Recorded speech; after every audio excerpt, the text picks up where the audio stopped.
एक बार फिर से उपस्थित हूं आप सबके सामने विश्लेषण जन्म कुंडली का इस कार्यक्रम के अंतर्गत दूसरे हिस्से के साथ। आज शनिवार के कार्यक्रम में, जहां मैंने शुक्रवार के कार्यक्रम में आपको इसी कार्यक्रम का पहला हिस्सा बनाया था, जहां मैंने लग्न का अध्ययन किया था। आज लग्न, नवमांस, होरा चार्ट, उसके बाद D7 चार्ट का अध्ययन करेंगे। तो सबसे पहले अगर मैं कल के बारे में थोड़ी सी चर्चा कर दूं, तो मैंने बात बताई थी कि व्यक्ति की कुंडली में उच्च का मंगल सूर्य और बुध के साथ बैठ करके व्यक्ति को सभी प्रकार के क्षेत्रों में लाभ की स्थिति को दिखाने की स्थिति में लेके जा रहे हैं। शनि का प्रभाव चंद्रमा पे है, शनि की 7वीं दृष्टि चंद्रमा पे। यहाँ पे चंद्रमा और केतु के बीच में ग्रहण की कोई बात नहीं है। गुरु उच्च के व्यक्ति के अंदर सामाजिकता के क्षेत्र में जाने का प्रभाव विकसित करते हैं। शनि की दृष्टि चंद्रमा पे होने के कारण व्यक्ति के स्वभाव में स्थिरता पैदा करने का जिम्मेदारी उठाते हैं। उसके बाद एकादशवें भाव के शुक्र वृश्चिक राशि में बैठ करके व्यक्ति को जहां खोजबीन और रिसर्च के क्षेत्र में जाने के साथ साथ कई जगहों से पैसे कमाने वाला और सामाजिकता के क्षेत्र में जाने के साथ साथ व्यक्ति के जीवन के समस्त अभिलाषाओं की पूर्ति करते हुए देखे जा रहे हैं।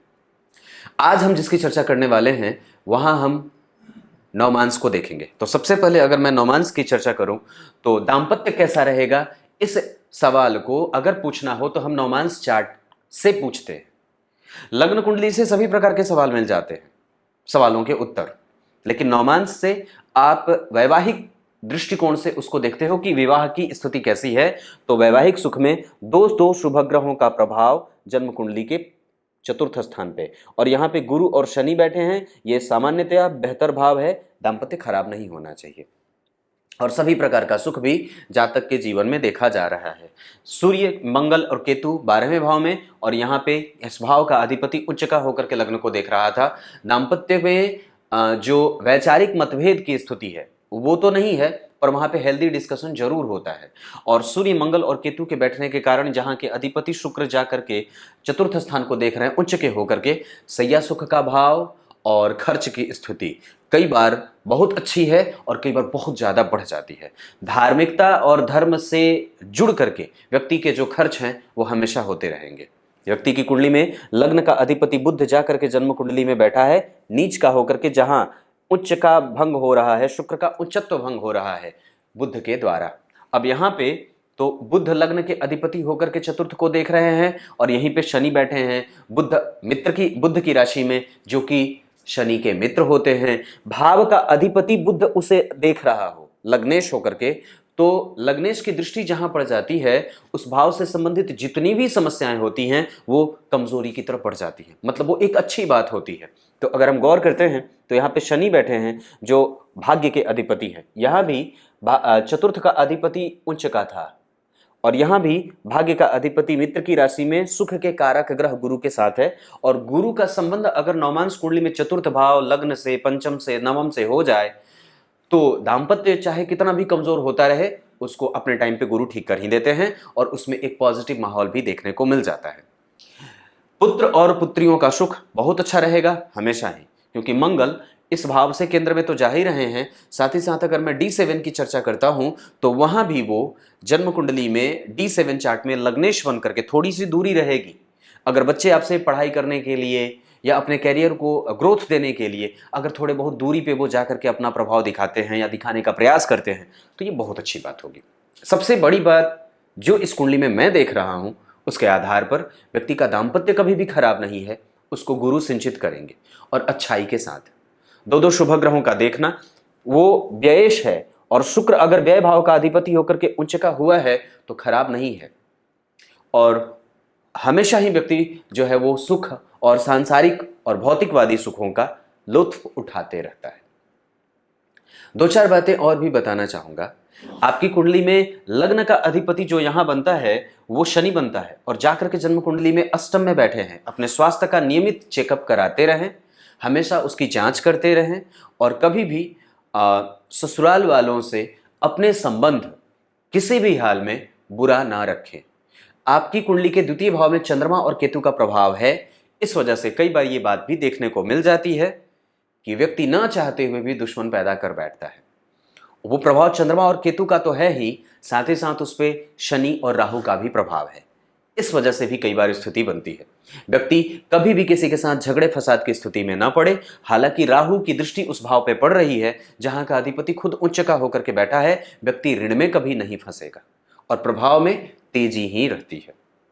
व्यक्ति अपने जीवन में जब कभी भी चाहे तो गहनों का अंबार अपने पास इकट्ठा कर सकता है, गहनों में इन्वेस्टमेंट कर सकता है, जमीन में भी इन्वेस्टमेंट कर सकता है। चल अचल संपत्ति के भोगों के मामले में यह कुंडली कभी भी कमजोर नहीं है। क्लियर है? D7 चार्ट में लग्न का अधिपति मंगल बनता है। वो जाकर के जन्म कुंडली के 12वें भाव में और वहां पे खुद शुक्र बैठे हैं। हमेशा ही संबंध अच्छे रहने के आसार। और गुरु अकेले, कई बार केवल पुत्र ही हो जाए, कई बार केवल पुत्री ही हो जाए, पर ये कई चीजों पर निर्भर करती है बात। इस वजह से मैं यहाँ पे अगर दाम्पत्य के बाद अगर संततियों के सुख के मामले में और उस सवाल का उत्तर जब देने की चेष्टा करता हूं तो निसंदेह उसमें मुझे सकारात्मक प्रभाव ही देखने को मिल रहे हैं। आपकी कुंडली के आधार पर अगर मैं इस स्थिति में कि अगर D10 चार्ट देखता हूं तो कर्म को लेकर के कभी भी चिंता करने की कोई आवश्यकता नहीं है, क्योंकि D10 चार्ट में लग्न बनता है मीन का और वहां के अधिपति गुरु चतुर्थ स्थान में। D10 चार्ट में यहाँ 12 लिखा है और यहाँ गुरु बैठे हैं और 7वीं दृष्टि से दशम स्थान को देख रहे हैं। ये सबसे अच्छी बात है। और राहु और शुक्र कर्म से व्यक्ति को धन की स्थिति में भी कर्म का सुख व्यक्ति को हमेशा मिलेगा। एक बात जो मैं आपको अगर बता दूं तो दशाओं में कभी भी सूर्य, चंद्रमा और शुक्र, इन 3 ग्रहों की दशाएं आपके जीवन काल में, अभी शनि की दशा चल रही है आपके ऊपर से, मैंने कल बात करी थी, और इसके बाद बुध की दशा जो आपको मानसिक शांति से बिताएगी और अच्छी दशा बीतेगी। अगर मैं एक बात और कह दूं तो बुध के बाद जो केतु की दशा आएगी वो भी आपके जीवन के लिए बहुत लंबी होगी। बुध की दशा तो बहुत लंबी है, पर अभी शनि के बाद, शनि की दशा भी मानसिक शांति से ही गुजरी है। दरअसल आप उसमें थोड़े से वैराग्य को प्राप्त कर रहे हो और एकाकी भी हो रहे हो और अपने आप को निष्ठुर भी बना रहे हो और थोड़े से प्रैक्टिकल भी हो रहे हो। अपने आप को थोड़ा सा प्रभाव में अलग रख रहे हो, घर वालों से, दुनिया वालों से, बाजार के लोगों से, इधर उधर की बातों पे ध्यान ना दे करके अपने ही प्रभावों को आगे बढ़ाना, मोक्ष के मार्ग पर जाना, कुछ सामाजिक क्षेत्रों में अपना इन्वॉल्वमेंट बढ़ाना, ये सारी चीज़ें आपकी कुंडली में पिछले शनि की दशा से चल रही है और अभी ये चलेगी। 2025 तक की दशा ये काम करेगी। अब 2025 से पहले अगर सामाजिक कृत्य के लिए अगर कुछ भी और करना चाहते हो तो आराम से कर लीजिए। आपकी कुंडली में वो योग है और उपस्थित है। तो निसंदेह मैं ये बात कहता हूँ कि अगर आप जन्म कुंडली के आधार पर अभी शनि की दशा में कुछ नैतिक और कुछ ऐसे अच्छे कर्म करना चाहते हो तो बेसिकली आप कर सकते हो और मतलब फ्रिक्वेंटली आप आगे बढ़ सकते हो, उसमें कोई भी समस्या नहीं है। बुध की दशा में आप अगर चाहो तो अपने घर में अपने पुत्रों का, अपने पुत्रियों का, अपने लिए कुछ गोदान वगैरह कर दो। कुछ भूमि खरीदना हो तो खरीद लो, कोई नई गाड़ी खरीदना हो, कोई लंबी गाड़ी लग्जरियस गाड़ी खरीदनी हो तो खरीद सकते हो, कोई धार्मिक कृत्य करना हो वो कर सकते हो, कोई नया इन्वेस्टमेंट करना हो वो कर सकते हैं, कोई जगह बदलनी हो वो कर सकते हैं। ये सारी जो चीज़ें हैं वो आपको बुध की दशा में करने को मिल सकती हैं। उससे व्यक्तित्व का विकास होगा, आपके बुद्धि के प्रभावों को विकसित होते देखा जाएगा, आपके वाणी का प्रभाव बढ़ेगा और आप प्रखर बुद्धि को हो जाओगे और तार्किक भी होगे। ये बात बनती है। अब क्या बताऊं, सवाल तो दिमाग में कई बार बहुत सारे आ जाते हैं। आपकी कुंडली के लिए जो सबसे अच्छी राशि होगी उसके आधार पर आपकी कुंडली में सबसे अच्छी जो राशि होगी वो बनेगी कन्या राशि बनेगी और एक वृषभ राशि। ये 2 राशियां बहुत अच्छी बनेंगी जहां आप जुड़ करके इस शहर में जा करके ऐसे लोगों से जुड़ करके, और पार्टनर अगर किसी के साथ बनना चाहते हो तो बना सकते हो, पर वो वक्री है, थोड़ा सावधान ही रहना क्योंकि व्ययश है और यहाँ के अधिपति चंद्रमा केतु के साथ ग्रहण में नहीं है, लेकिन फिर भी उस पर शनि राहु का प्रभाव है। और जब 2 ग्रह युति में होंगे तो थोड़ा बहुत तो असर एक दूसरे पे डालेंगे ही। वहाँ पे चंद्रमा जो है वो केतु से प्रभावित हो रहे हैं, डिग्री में पीछे हैं, केतु बहुत ज़्यादा आगे है। तो पर फिर भी एक बात जो समझने वाली है कि व्यक्ति को कभी भी निर्णय लेने में, डिसीजन जो कोई नया ले रहे हो तो कभी भी किसी से सलाह ले लेना चाहिए, किसी से पूछ लेना चाहिए क्या चीज़ें चल रही हैं, क्या करना सही रहेगा। अपने जीवन में जब भी लाभ को प्राप्त करना हो तो गुरुजनों का सहयोग लीजिए, जो आपको कुछ अच्छा बता सके उसका सहयोग लीजिए। बड़े बुजुर्गों का लाभ आपको हमेशा ही मिलता रहेगा, उनका आशीर्वाद आपको हमेशा ही मिलता रहेगा। बड़े भाई, बड़ी बहन, बड़े लोग जो आपको आशीर्वाद देने की योग्यता और क्षमता रखते हैं, आप उनके साथ जा सकते हो। ये सारी चीजें आपकी कुंडली में बन रही हैं। लग्न में बुध और मंगल हैं, कंप्यूटर से जुड़ करके, कंप्यूटर के साथ और अनुशासन के साथ युक्त होकर के, अनुशासनहीनता का पालन कभी ना करें, अनुशासनहीन ना बने, आप हो भी नहीं, मंगल उच्च का है, आप कर्मठ हो, युवा हो, और वो राजनीति में पोस्टर पे जो लिखे जाते हैं योग्य सुयोग्य, पता नहीं वो कर्मठ उम्मीदवार, उस तरीके की बात है। आपकी कुंडली में लग्न में मंगल उच्च के सूर्य के साथ बैठे हैं, सरकार से आपको हमेशा लाभ मिलेगा, निश्चिंत होकर के आगे बढ़िए। सप्तमांश कुंडली को देख करके मैं ये बात पक्के तौर पे कह सकता हूं कि आपकी कुंडली के आधार पर संततियों का सुख आपको हमेशा मिलता रहेगा, उसमें कोई भी परेशानी वाली बात नहीं है। आपकी कुंडली में जो खराब दशा बीतेगी वो सूर्य की दशा कभी कभी कमजोरी वाली बीत सकती है। जब सूर्य में गुरु आए, जब सूर्य में बुध आए, या बुध में सूर्य आए, या बुध में राहु आए, तो ऐसी स्थितियां, बुध में शनि आए, तो ऐसी स्थिति जो आए वो थोड़ी बहुत कमजोरी वाली बीत सकती है।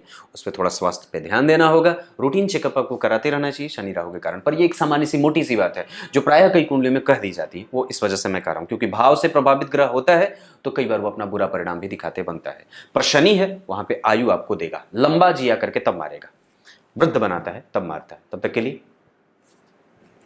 नमस्कार। इन्होंने कुछ प्रश्न भी पूछे थे, एक दो प्रश्न है सामान्यतः, वो बता दूं। इन्होंने सबसे पहले पूछा है कपड़े का व्यवसाय कर सकती हूं कि नहीं। अब देखिए बात बताता हूं। सबसे पहले तो आपकी कुंडली में लग्न में मंगल है और दशम स्थान के अधिपति भी मंगल की ही राशि में है। आप कोई भी कपड़े का कारोबार आसानी से कर सकते हो। दशमांश कुंडली में बुध जो है वो मंगल की ही राशि में बैठ रहे हैं, भाग्य भाव में। इन सभी चीजों को ध्यान में रख करके, सूर्य चंद्रमा और दशमेश की अगर मैं बात करता हूं तो इन सभी चीजों को ध्यान में रख करके मैं एक ही बात कहूंगा कि आप कोई ऐसा सामान या कोई ऐसी सामग्री की दुकान कर सकते हो जिसमें कपड़ों पे पत्थर लगा हो। वेडिंग ड्रेस मटेरियल की दुकान आप कर सकते हो, जिसमें दूल्हा दुल्हन के लिए कपड़े जो सजाए जाते हैं ना, विवाह से संबंधित जितने परिधान होते हैं, आप उसकी दुकान कर सकते हो। जाइए कर लीजिए। दुकान का नाम आप कन्या राशि से रख लो, 9 अक्षर से रख लो, वृश्चिक राशि से रख लो, और उसके बाद एक राशि और जो आपकी कुंडली के लिए बहुत अच्छी सिद्ध हो सकती है वो वृषभ राशि। आप इस शहर में और इस नाम से अपने दुकान का नाम, मोहल्ले का नाम, इसी मोहल्ले में जाकर के अपनी दुकान खोलिए, बहुत अच्छा रहेगा। मंगल और शुक्र से संबंधित आप कोई भी कारोबार कर सकते हो। मैं ऐसा इसलिए नहीं कह रहा क्योंकि मंगल लग्न में उच्च के हैं ना, ऐसा बिल्कुल भी नहीं है। मैंने अध्ययन में जो चीज देखी है उसके आधार पर वो बात यहां नहीं बताऊंगा, उसके आधार पर आप ये काम करो, पत्थरों का कारोबार करो तो अच्छा रहेगा। कपड़ों पे जो तार होते हैं लगे, डिजाइनिंग, और जो ऐसी फैब्रिक की बात जहां हम करें जहां पे कुछ अलग स्टोन उस पे चिपकाए गए हो, कलाकारियां और कसीदेकारी करी गई हो, वो काम आपको बड़ा अच्छा सूट करेगा, वो काम आप कर लो। उसके बाद आप और भी काम कपड़ों में कर सकते हो, तो तार का कारोबार कर सकते हो, वायर का कारोबार कर सकते हो, मोतियों का कारोबार कर सकते हो, चांदी का कारोबार कर सकते हो, ये चीज भी आपकी कुंडली में बनती है। उसके बाद आपने पूछा है एक सवाल और कि भवन वगैरह का सुख आपकी कुंडली में है, बुध की दशा में अगर आ रहे हैं तो आप खरीद सकते हो, उसमें कोई समस्या नहीं है। बस यही तो आपने सवाल पूछा था, अब तो कुछ नहीं पूछा था। अब नमस्कार कर लेता हूं।